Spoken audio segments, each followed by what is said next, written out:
नमस्कार। मैं मंजरी अग्रवाल। आज हम संजीव मिधा जी से बात करेंगे। संजीव मिधा जी किसी परिचय के मोहताज नहीं है। इस चैनल पे आप उनको अक्सर देखते रहते हैं। मिधा साहब, आपका बहुत-बहुत स्वागत है। जय सिया राम। जय श्री राम मंजरी जी। मैं राहुल गांधी की आजकल कोई ज़्यादा न्यूज़ नहीं आ रही। कांग्रेस का भी अहमदाबाद में अधिवेशन हुआ था। उससे उसके बारे में आपसे कुछ जानकारी चाहूँगी। क्या-क्या घटनाएँ और दुर्घटनाएँ हुई वहाँ पे? मंजरी जी। जी, मुझे ना ये कांग्रेस का जो भी अधिवेशन पहले भी हुए हैं और अब भी हुए हैं, तो मुझे ना ये एक कॉमेडी सर्कस जैसे कॉमेडी सीन के जैसे नजर आता है। मतलब सारे किरदार अपना आते हैं वहां पे स्टेज के ऊपर, डायस के ऊपर, वो अपने तरीके से उसको उसको भाषण देते हैं। मगर जो एंड रिजल्ट है वो हमेशा से रहा है, वो जो जीरो रहता है, उसका कोई भी निष्कर्ष निकल के कभी भी नहीं आता। अधिवेशन होता किस लिए? अधिवेशन का मतलब क्या होता है? अधिवेशन इसलिए होता है कि जो भी कमी पेशी रह गई है उसका अध्ययन किया जाए और अ, उस उसके जो उसके बारे में उसको उसकी गलतियों को फिर से ना दोहराया जाए, उसके उसके लिए कोई ना कोई तरीका निकाला जाए और आने वाले जो समय है उसके लिए रणनीति बनाई जाए। तो हुँ। कोई उसमें कोई कोई देश के प्रति मतलब कोई नया नया रूल निकालने की बात करें या देश के जो नागरिक हैं उनके लिए कोई नई सुविधा मुहैया करवाने की बात करें कि हम आने वाले टाइम पे अगर हम इलेक्शन जीत के आते हैं तो हम ये बेनिफिट देंगे, तो इतना ये इकोनॉमिक बेनिफिट देंगे, अनएम्प्लॉयमेंट के लिए कुछ करेंगे, देश की इंजीनियरिंग इंडस्ट्री के लिए कुछ करेंगे, जो पिछड़ा वर्ग है उसके लिए कुछ करेंगे। तो मतलब इस तरीके से कोई भी बातचीत इनके यहाँ पे होती नहीं। इकोनॉमिक डेवलपमेंट से लेके कंट्री की डेवलपमेंट से लेके किसी भी किस्म की एक एक मिनट की भी उसको वो बातचीत नहीं होती। बातचीत क्या होती है? जैसे जो इनके जो मतलब जो लीडर ऑफ द ऑपोजिशन है आपके राज्यसभा में, खड़गे जी, वो क्या बात कर रहे हैं? वो ये कर रहे हैं कि भी जी हाँ, हम लोगों ने ये करा वो करा, बेसिकली हम सबको एक जितने भी ऑपोजिशन की पार्टियां भी इकट्ठे होना चाहिए, कांग्रेस के अंदर जितने भी लोग हैं सब इकट्ठे होकर चलना चाहिए। शायद उनका इशारा शशि थरूर की तरफ भी जा रहा था, जो पिछले दिनों में थोड़े से अलग से स्टेटमेंट दे रहे थे। ऐसा लग रहा था कि शायद वो बीजेपी की तारीफ करने के मूड में है, तो बीजेपी की जो भी पॉलिसीज थी उसको तारीफ कर रहे थे। तो शायद वो उस तरफ इशारा कर रहे थे। फिर शशि थरूर जी की बात आई तो उन्होंने बोला भी ठीक है, अधिवेशन कर तो रहे हैं, तो इससे पहले जो दो अधिवेशन हुए, जयपुर में हुए, इससे पहले कई किसी और जगह पर थे, उसका उसमें जो हमने फैसले लिए थे उसका क्या हुआ? वो वहीं पे जो फैसले लिए थे वो वहीं पे खत्म होके कैसे रह गए? उसके उसके बारे में हमने कोई अभी तक कोई काम क्यों नहीं करा? तो ये शायद बात पसंद किसी को आई नहीं होगी वहां पे। अल्टीमेटली जिस कई सारे ऐसे भी नेता लोग थे जिन्होंने वहां पे देखा कि राहुल गांधी, सोनिया गांधी बैठे हैं वहां पे डायस के ऊपर, तो उनको खुश करने के लिए चलो मोदी गवर्नमेंट को गालियां निकालते हैं। मोदी गवर्नमेंट के अगेंस्ट जितना कुछ बोल सकते हैं बोलने की कोशिश करते हैं, तो शायद वो उनकी गुड बुक्स में आ जाए। तो मतलब बाकी उनको उनका उसके अलावा बोलने का कोई मकसद नहीं था। अल्टीमेटली राहुल गांधी जी की बारी आई बोलने की, तो राहुल गांधी जी तो पता ही है कि वैसे भी वो आधा आधे से टाइम वो सोते रहते हैं या ध्यान नहीं देते क्या हो रहा है। अल्टीमेटली उनको जो लिख के दे रखा होता है वो थोड़ा बहुत रट के आ जाते हैं उस चीज को, या वो कागज पकड़ के वो बोलना शुरू कर देते हैं।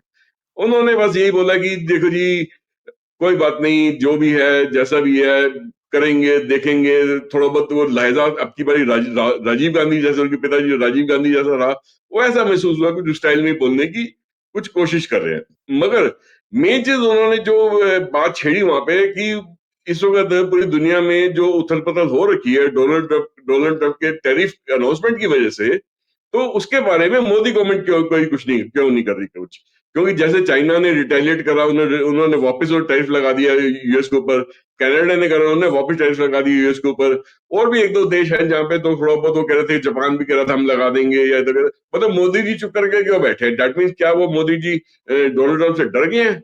क्या हिंदुस्तान वो अब अमेरिका से डर के चलेगा आगे? तो मोदी जी को क्यों ना कोई एक्शन क्यों नहीं लेते? वो भी रिटेलिएट वापस रेसिप्रोकल टैरिफ क्यों नहीं लगाते अमेरिका पे? तो ये चीज बड़ी हैरानी वाली थी मंजरी जी। इसके पीछे मतलब उनकी जो मंशा थी वो मतलब कि सवालों के घेरे में आ रही थी कि क्या वो सच में चाहते हैं कि मोदी जी मतलब इस टाइप का एक्शन लें, ये जिससे जैसे कि टैरिफ वापस लगा के अमेरिका से उनको उनके साथ एक ट्रेड वॉर शुरू कर लें। अब देखिए आजकल में क्या हुआ, 3-4 दिन तक टैरिफ लगा रहा, शेयर मार्केट उथल-पुथल खूब नीचे गिरी और सडनली कल रात को एक अनाउंसमेंट हुई कि जिसने भी रेसिप्रोकल टैरिफ उन पे लगाया है, उनको छोड़ के बाकी सब कंट्रीज पे टैरिफ खत्म। मिनिमम सिर्फ 10% टैरिफ रहेगा और 90 दिन तक का उन्होंने टैरिफ पॉज कर दिया। चाइना का टैरिफ बढ़ा के उठा के उन्होंने 175%, 125-30% तक कर दिया। फिर बाद में सुनना है शायद 20% और बढ़ा दिए, बात कर दी है। तो अब क्या हुआ, चाइना फंस गया। चाइना ने, अगर चाइना नहीं रिएक्ट करता तो शायद उसका टैरिफ वहीं पे रहता, उसको नेगोशिएट करने का मौका मिल जाता अगर 90 दिन का पॉज करने लगा। शायद डोनाल्ड ट्रंप की चाल में चाइना फंस गया। वो चाहता था कि चाइना से ओवर रिएक्ट करेगा और चाइना ने एग्जैक्टली ही वैसा करा और वो उन्होंने उसको उसके उसके रिएक्शन को एक बेस बना के रातों रात बाकी सब कंट्रीज पे टैरिफ खत्म कर दिया। उनको वापस बोल दिया कि ठीक है 90 दिन तक आप नेगोशिएट कर लीजिए, मेरे साथ बैठ के हम मिला जुला एक दूसरे के बेनिफिट के हिसाब से टैरिफ लगाने को तैयार है। अब चाइना फंस गया। क्या अगर इंडिया वापस रेसिप्रोकल टैरिफ लगाता तो क्या डोनाल्ड ट्रंप से सीधा ट्रेड वॉर नहीं शुरू हो जाती जैसे चाइना के हिसाब से शुरू हुई? तब क्या तब राहुल गांधी क्या बोलते कि देखो जी, इन्होंने तो लगा दिया, इन्होंने हमसे सलाह ही नहीं ली, पार्लियामेंट में डिस्कशन ही नहीं करी, इन्होंने अब टैरिफ लगा दिया, अब उसके बदले से उन्होंने डबल टैरिफ वहां पे लगा दिया।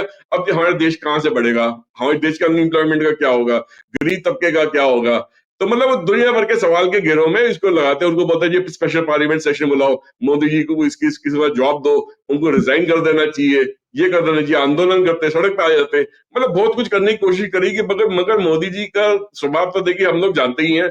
वो इमीडिएटली कोई भी अपने रिएक्शन नहीं करते, बिना सोचे समझे वो किसी भी चीज पे रिएक्शन नहीं करते, वो अपना वक्त लेते हैं, चाय भी ठंडी करके पीते हैं। तो वो उनका काम करने का तरीका टोटली डिफरेंट है।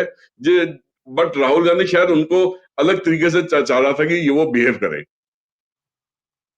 ओके सर, मतलब इसका यह है कि राहुल गांधी की जितनी भी पॉलिसीज होती है वो चाइना सेंट्रिक होती है। जो चाइना ने किया वो इंडिया को रेप्लिकेट कर लेना चाहिए। इंडिविजुअल थिंकिंग राहुल गांधी के पास कोई नहीं है। हाँ, वैसे भी हम देखते हैं कि जब वो बाहर जाते हैं तो वो वहां जाकर के जो भारत की बुराई और ये सब करते हैं, और वो हमेशा भारत को एक ऐसी अपोलोजेटिकल कंडीशन में लेके आते हैं कि घुटनों पे बैठ के बस भारत माफी मांगता रहे। इनके जमाने में जो कांग्रेस के प्रधानमंत्री थे उनको बिल्कुल प्रैक्टिकली गर्दन पकड़ के घुमाता हुआ व्हाइट हाउस में ले जाता है। तो अब मतलब इसका ये हम एक निष्कर्ष निकाल सकते हैं कि कांग्रेस विपक्ष के रूप में और मुख्य विपक्षी पार्टी के रूप में अपना आधार खो चुकी है और इंडिया अलायंस लगभग समाप्त हो चुका है क्या? देखिए, इंडियन अलायंस तो उसी दिन मैं समाप्त मान रहा था जिस टाइम पे ये गवर्नमेंट बनाने में कामयाब नहीं हुए। ठीक है, ये जितनी भी पार्टियां इकट्ठी हुई जरूर हुई एक ही छतरी के नीचे, मगर इनका आज की डेट में आपस में देखिए तालमेल किस प्रकार का है। ममता बनर्जी राहुल गांधी को नहीं पसंद करती, ठीक है। इधर से अरविंद केजरीवाल और कांग्रेस पार्टी के बीच में गठजोड़ जो था वो खत्म हो चुका है। अखिलेश यादव का एक कहते हैं लव एंड हेट वाला रिलेशन है, कभी पसंद करते हैं, कभी राहुल गांधी को नहीं पसंद करते हैं। मतलब वो मतलब वो समझो कि सीजनल सीजनल गठजोड़ मान सकते हैं। इलेक्शन के टाइम पे शायद इकट्ठे हो जाए तो हो जाए, बट आगे पीछे वो उनका आपस में कोई लेन देन नहीं है, ठीक है ना। इसी तरीके से साउथ की पार्टीज देख लीजिए, वो आपके जो तमिलनाडु या आंध्र साइड में पार्टीज है, उनका कोई तालमेल है नहीं, वो अपने तरीके से अपनी राजनीति चलाते हैं।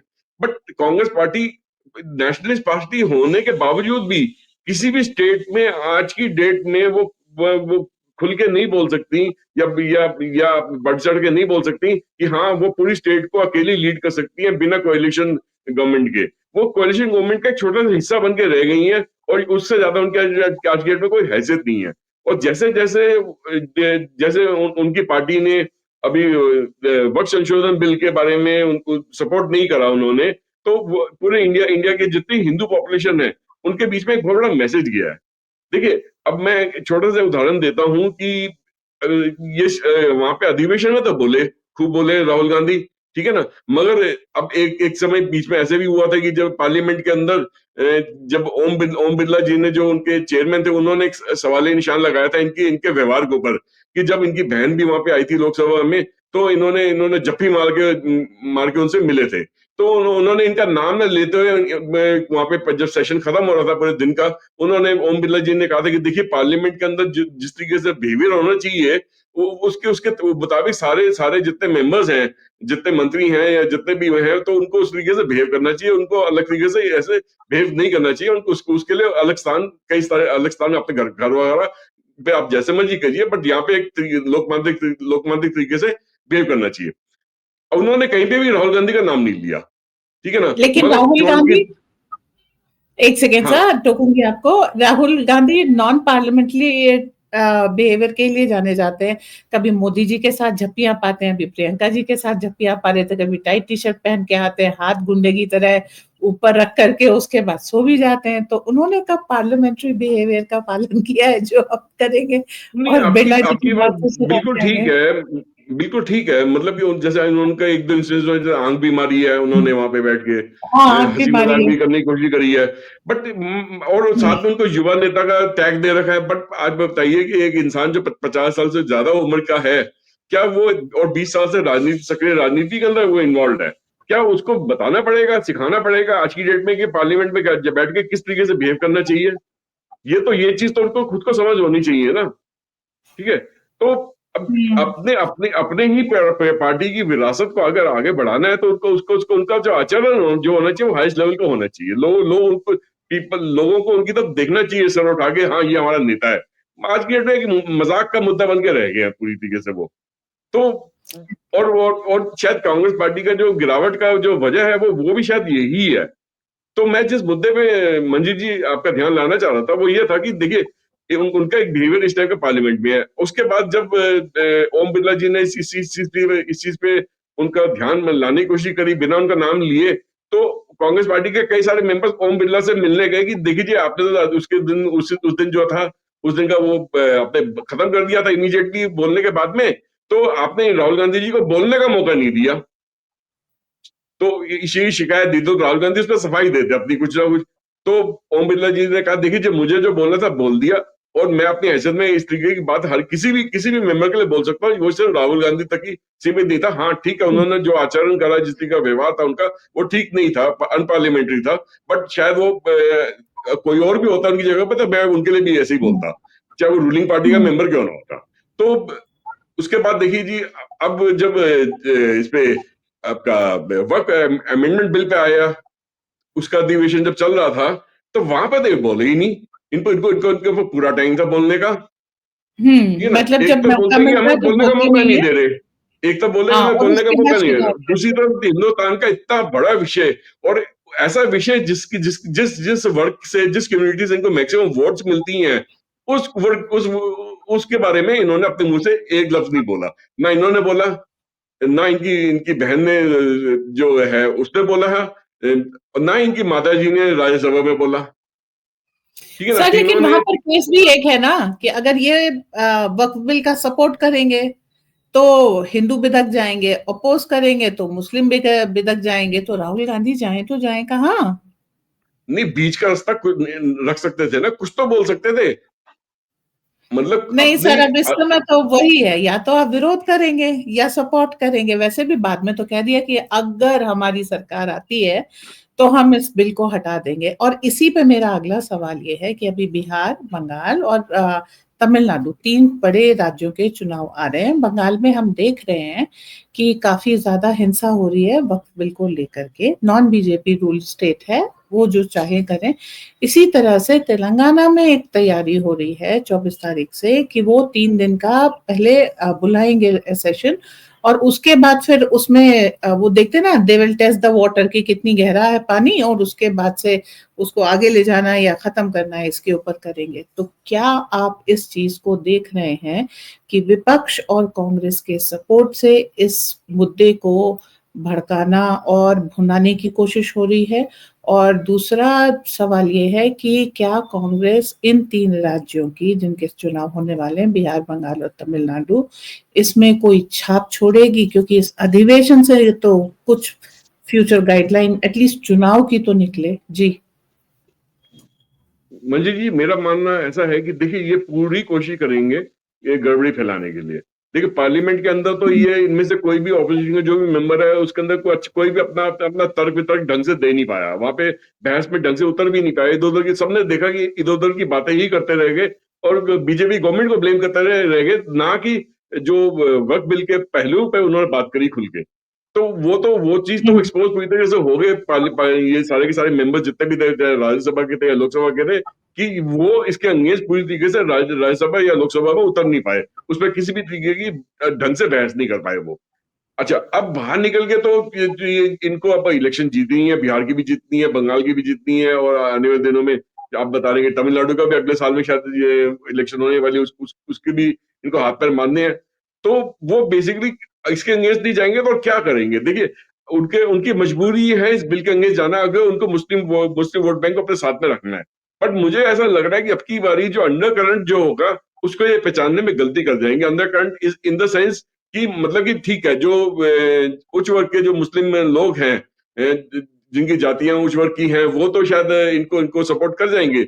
मतलब निचले वर्ग के हैं, जैसे पश्मीना जो इनका जो मंदा। वर्ग है, जो हाँ, जो सबसे ज्यादा पेटी जॉब्स करता है, जिनकी जिनकी किसी किस्म की रिप्रेजेंटेशन नहीं रहती इनके यहाँ पे, वो शायद इनको अंदर ही अंदर ना सपोर्ट करे, मगर मुंह से शायद बोले ना इस बारे में। सेम चीज बोहरा कम्युनिटी का भी मुझे ऐसा लगता है कि वो भी बेसिकली लिबरल मुस्लिम कम्युनिटी है, वो भी शायद इनके साथ में ना जाए अब की बारी।